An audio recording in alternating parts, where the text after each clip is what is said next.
आज होती आषाढी एकादशी आणि आज मला होती 30 कटलेटची ऑर्डर. तर केळी आणि बटाटा वापरून छान असे कटलेट करून दिले. तुम्ही इकडे रताळा, लाल भोपळा असं वापरून देखील हे कटलेट बनवू शकतात. छान होतं.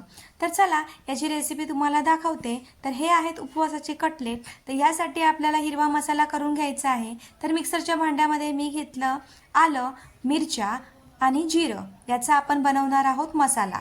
तर इकडे हा मसाला बनवून तयार झाला. आता जे बटाटे आणि केळं घेतलं होतं ते मी इकडे किसून घेतलं.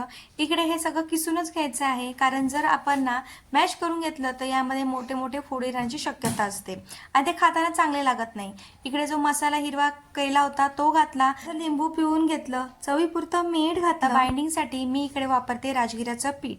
एक सांगायची गोष्ट म्हणजे ज्यावेळी आपण केळी आणि बटाटा उकडून घेतो ना त्यावेळी तो थंड झाल्यातून पाण्यातून लगेच काढून घ्यायचा.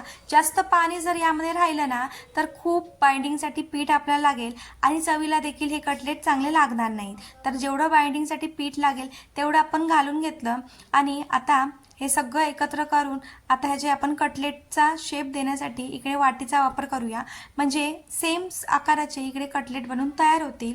तर मी असे वाटीमध्ये घालून कटलेट इकडे तयार करून घेते. तर वाटीमध्ये घातल्यानंतर ज्यावेळी आपण ना पीठ हे बाहेर काढू त्यावेळी थोडंसं हे हाताला चिपकू शकतं. त्यामुळे थोडासा तेलाचा हात किंवा पाण्याचा हात लावून हे असे कटलेट हातावर तयार करून घ्यायचे, म्हणजे हे कटलेट अजिबात हाताला चिकटणार नाही आणि छान असा आकार पण याला येईल. तर बघा ही एक बॅच माझी तयार करून झालेली आहे. आता या कटलेटच्या वरच्या कोटिंगसाठी मी इकडे ना वरीचं पीठ म्हणजे भगराचं पीठ मी इकडे बारीक करून घेतलं मिक्सरला लावून. चवीपुरतं मीठ घातलं आणि लाल मिरची पावडर घातली. हे सगळं मिक्स करून घ्यायचं आणि एक एक कटलेट यामध्ये घोळवून तयार करून घ्यायचे. चवीला सांगायचं तर हे कटलेट खूप छान लागतात. एकदा तरी हे नक्कीच करून बघा. तर बघा सगळ्या बाजूने असं ना व्यवस्थित घोळवून तयार करून घ्यायचं. हे ना तयार झाल्यानंतर आपण याला ना करणार आहोत शेलो फ्राय. याला शेलो फ्रायच करायचे. डीप फ्राय जर करायला गेलात ना तर हे कटलेट ना तुटू शकतात. कटलेट शेलो फ्राय करताना गॅस एकदम कमी ठेवायचा आणि कमी गॅसवर हे कटलेट ना शेलो फ्राय करून घ्यायचं. वेळ जास्त लागतो पण छान असे कटलेट आपले तयार होतात. चांगला असा गोल्डन कलर येईपर्यंत आपण असे हे ना शॅलो फ्राय करून घेतले की आपले असे ना बघा कटलेट तयार झाले. उपवासाला वेगळं काही खायची इच्छा झाली की असे हे कटलेट आपण बनवू शकतो. तर बघा हे कटलेट कसे दिसत आहेत ते.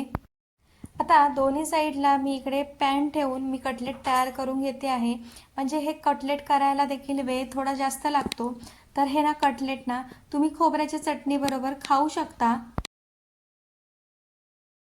किंवा याबरोबर गोड दही देखील खूप छान लागतं. तर मी इकडे ना खोबऱ्याची चटणी करून घेतलेली आहे.